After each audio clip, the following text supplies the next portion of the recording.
Tervist kõigile, te vaatate Mõtlemaatikat. Täna kavatseme lahendada läbi 2016. aasta kitsa matemaatika riigieksami teise osa täismahus. Hoidke silmas, et minu lahenduskäigud võivad erineda sellest, mida on teile õpetatud, kuid vastused peaksid meil samad tulema, sest need on kontrollitud Harno materjalide lehelt. Sellega soovin teile ilusat vaatamist ja lahendamist. Ülesanne 1.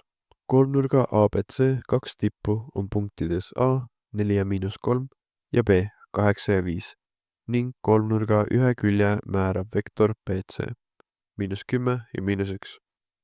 Punkt 1. Arvutage punkti C koordinaadid ja joonestage antud koordinaatteljastikku kolmnurk ABC.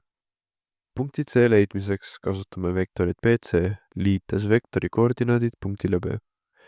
Punkti C x-iks saame -2 ning punkti C y-iks saame 4. Seega punkt C on -2 ja 4. Lisame joonisele arve juurde, et oleks kergem joonestada. Kolmnurk tuleb välja selline. Punkt 2. Arvutage lõigu AB pikkus. Selle leidmiseks kasutame pikkuse valemit, lahutades B koordinaatidest A koordinaadid ning saame täpseks vastuseks 4√5. Punkt 3. Koostage sirge AB võrrand. Algselt leiame sirge AB tõusu, kasutades selle leidmise valemit. Pannes arvud valemisse, saame vastuseks 2. Sirge võrrand on kujul y võrdub k korda x pluss b. Otsitavaks jääb siin b ning eraldades selle, saame vastuseks -11. Seega, pannes arvud sirge võrrandisse, saame, et see on 2x -11. 4. punkt. Koostage kolmnurga ABC tippu C läbiva ja sirgega AB ristuva sirge võrrand. Kuna sirged on risti, on nende tõusude korrutis -1. Sirge AB tõus on 2, seega ristuva sirge tõus peab olema -0,5. Paneme arvud sirge võrrandisse ning eraldame siis B. Saame selleks 3. Seega sirge võrrand on -0,5x pluss 3. Lõppvastus on, et punktid C koordinaadid on -2 ja 4. Lõigu AB pikkus on 4√5. Sirge AB võrrand on y võrdub 2x -11 ning ristuvate sirgete võrrand on y võrdub -0,5x pluss 3. Ülesanne 2.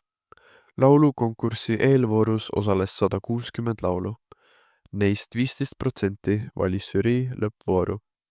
Välja valitud lauludest 3/8 olid eesti keeles ja ülejäänud inglise keeles. Esimene küsimus. Mitu laulu pääses lõppvooru? Et leida see arv, tuleb korrutada kogu laulude hulk ehk 160 selle tõenäosusega ehk 0,15.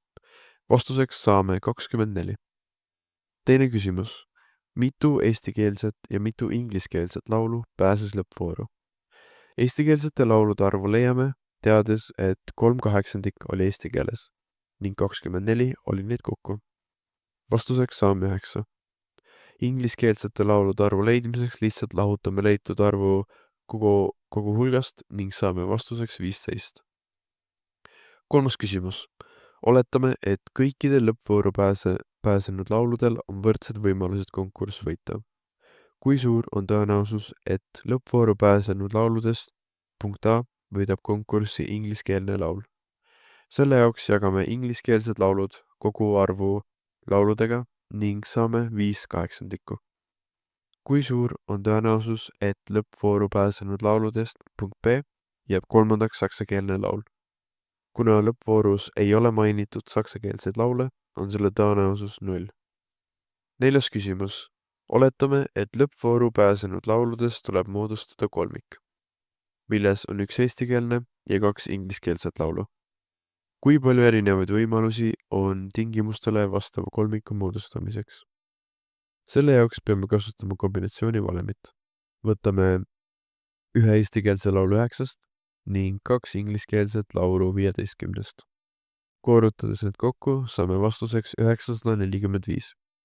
Seega vastus on, et lõppvooru pääses 24 laulu. 9 eestikeelset ja 15 ingliskeelset laulu pääses lõppvooru. Tõenäosus, et võidab konkurss ingliskeelne laul, on 5/8 ning tõenäosus, et jäädakse kolmandaks saksakeelse lauluga, on 0. 945 võimalust on kolmiku moodustamiseks. Ülesanne 3. Joonisel on ruutfunktsiooni fx võrdub 6x miinus x ruudusgraafik. Punkt 1. Arvutage selle ruutfunktsiooni nullkohad ja graafiku haripunkti koordinaadid. Nullkohtade leidmiseks peame funktsiooni panema võrduma nulliga. Sulgud ette saame võtta x-i. Seega on x0 ning x2 6. Need on nullkohad. Haripunkti leidmiseks peame kasutama selle valemit. Haripunkt x saame 3. Paneme selle väärtuse nüüd algfunktsiooni ning saame vastuseks 9. Seega haripunkt on 3 ja 9. Punkt 2. Piirutage kujund, mida piiravad antud funktsiooni graafik ja x-telg ning arvutage selle kujundi pindala. Piirutatud osa peaks olema see osa siin. Pindala leidmiseks kasutame integraali, pannes x-ideks 0 ja 6, sest need on nullkohad. Võtame järgmisena funktsioonist algtuletise, pannes x-i väärtused tehtesse ning lahutades üksteisest saame vastuseks 36 ruutühikut. Seega lõppvastus on, et ruutfunktsiooni nullkohad on 0 ja 6 ja haripunkti koordinaadid on 3 ja 9. Selle kujundi pindala on 36 ruutühikut. Ülesanne 4. Firma tegeles metsamarjade kokkuostu ja nende edasimüügiga. Punkt 1. Kokkuostuperioodi esimesel nädalal ostis firma 2500 kilogrammi marju ja igal järgmisel nädalal 20% võrra vähem kui eelmisel nädalal. Mitu kilogrammi marju ostis firma kokku 4 nädalaga. Tegu on geomeetrilise jada ülesandega, kuna sees on protsendid. A1 saame võtta 2500, sest see oli esimene nädal. Kuna see vähenes 20% võrra, oleks kuuks 0,8. Ning me otsime summat 4. nädalal ehk n on 4. Kasutades SN valemit, pannes arvud valemisse, saame vastuseks 7380. Teine küsimus. Kokku ostetud marjadest 7240 kilogrammi müüdi edasi.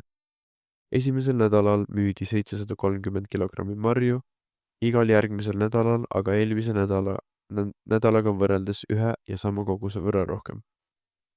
Mitme kilogrammi võrra suurenes marjade müük igal nädalal, kui 8 nädalaga müüdi ära kõik marjad. Kogu marjade hulk oli 7240 kilogrammi, ehk see on meil SN. Kuna meil oli küsimuses mainitud 8. nädalat, on NX meil 8. Esimesel nädalal müüdi 730 kilogrammi ehk A1 on selleks. Kuna me ei tea täpset väärtust 8. nädalale, kirjutame selle valemina välja. Enam pole tegu geomeetrilise, vaid aritmeetilise jadaga. Pannes kõik SN valemisse, näeme, et otsitav on D. Korrutades ja liites kõik lahti, saame 28 D-d ja 1400. Jagades terve rea 28-ga saame, et D-väärtus on 50. Seega lõppvastus on, et 7580 kilogrammi marju ostis firma kokku 4 nädalaga ning 50 kilogrammi võrra suurenes marjade müük igal nädalal. Ülesanne 5. Silindrikujuline mahuti on trosside abil kinnitatud maapinnale. Joonisel on kujutatud ühte trossi. Iga trossi kinnituskoht maapinnal on mahutist 4,9 meetri kaugusel ja iga tross moodustab maapinnaga nurga 55 kraadi. Mahuti põhja ümbermõõt on ligikaudu 15,7 meetrit. Ma lisan joonisele ka juurde väärtused, mis meile anti. Esimene punkt. Arvutage mahuti külgpindala ja ruumala.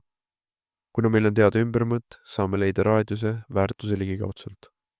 Eraldades raadiuse ümbermõõdu valemist ning pannes arvud sisse, saame vastuseks ligikaudu 2,5 meetrit. Kuna meil on 2 nurka teada, saame leida 3. nurga alfa, mille väärtuseks tuleb 35 kraadi. Järgmisena saame kasutada siinusteoreemi, et leida silindri kõrgus. Eraldades H saame vastuseks ligikaudu 7 meetrit. Kuna meil on kõik väärtused olemas külgpindala leidmiseks, arvutame selle välja. Vastuseks saame 109,9 ruutmeetrit. Samuti saame leida ruumala ning vastuseks tuleb 137 17,3 kuupmeetrit. Teine küsimus. Kui palju maksaks mahuti täiskütust, kui 1 liitri hind on 0,984 eurot? Vastus andke täpsusega 100 eurot. Esmalt teeme kuupmeetrit liitriteks, teades, et ühes kuupmeetris on 1000 liitrit. Saame 137 300 liitrit. Korrutame selle summa nüüd liitri hinnaga ning saame umbes 135 100 eurot. Seega lõppvastus on, et mahuti külgpindala on 109,9 ruutmeetrit ja ruumala on 137,3 kuupmeetrit. Mahuti täiskütust maksab 135 100 eurot. Sellega saime eksami täies mahus lahendatud. Ma loodan, et kõik oli arusaadav, kuid kui midagi ikka veel kripeldama jäi, saad alati jätta kommentaariumisse oma küsimused ning proovin vastata sellele lähimal võimalusel.